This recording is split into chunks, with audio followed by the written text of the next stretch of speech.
Did you think, I need to pack this in? Never. Why not? I don't ever give up. I mean, I'd have to be dead or completely incapacitated. When I was young, I didn't really know what I was going to do when I got older. People kept asking me, but then eventually I thought that the idea of inventing things would be really cool.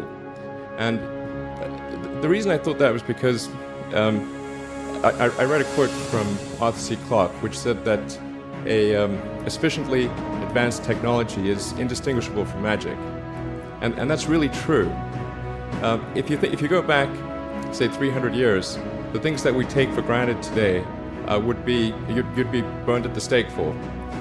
Being able to fly, being able to see over long distances, being able to communicate, and having access to all the world's information instantly from almost anywhere on the earth. This is stuff that really would be magic, or would be considered magic in times past. In fact, I think it actually goes beyond that, because there are many things that we take for granted today that weren't even imagined in times past. They weren't even in the realm of magic. So it actually goes beyond that. So I thought, well, if I can do some of those things, basically if I can advance technology, then that's like magic, and that would be really cool. And I also had sort of a slight existential crisis, because I was trying to figure out what does it all mean? Like, what's the purpose of things? And I came to the conclusion that if we can advance the knowledge of the world, if we can do things that expand the scope and scale of consciousness, then we're better able to ask the right questions and become more enlightened, and that's really the only way forward. I think about what technology solution is necessary in order to achieve the particular goal, and then try to make as much progress in that direction as possible. I think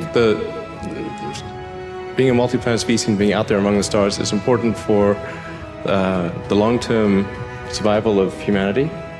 But then the part that I find personally most motivating is that it creates a sense of adventure, and it makes people excited about the future.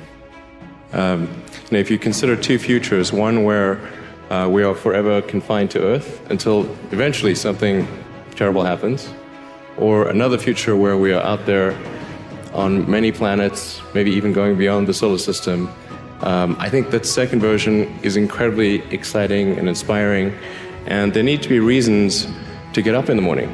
Life can't just be about solving problems. Otherwise, what's the point? There's got to be things that people find inspiring and make life worth living.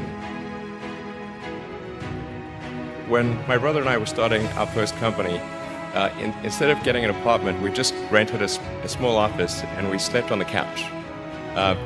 And we showered at the YMCA, and we're so hot up we had one computer, so the website was up during the day, and I was coding at night, 7 days a week, all the time. And I sort of briefly had a girlfriend in that period, and in order to be with me, she had to sleep in the office. So work hard, like every waking hour. That's the thing I would say particularly if you're starting a company. A natural human tendency is wishful thinking.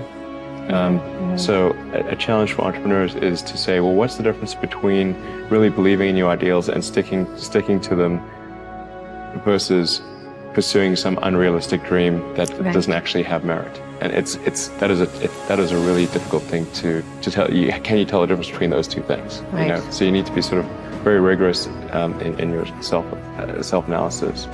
I think certainly extremely tenacious, and then just work like hell. I mean, you just have to put in 80 to 100 hour weeks every week. All those things improve the odds of success. Or how do you think about making a decision when everyone tells you this is a crazy idea? Or where do you get the internal strength to do that? Well, first of all, I'd say I actually think I feel fear quite strongly.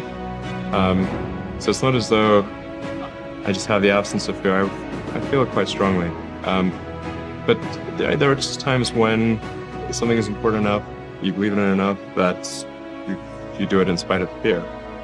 People should think, well, I feel fear about this, and therefore I shouldn't do it. It's normal to feel fear. So you just feel it and let the importance of it drive you to do it anyway. If you just accept the probabilities, then that diminishes fear.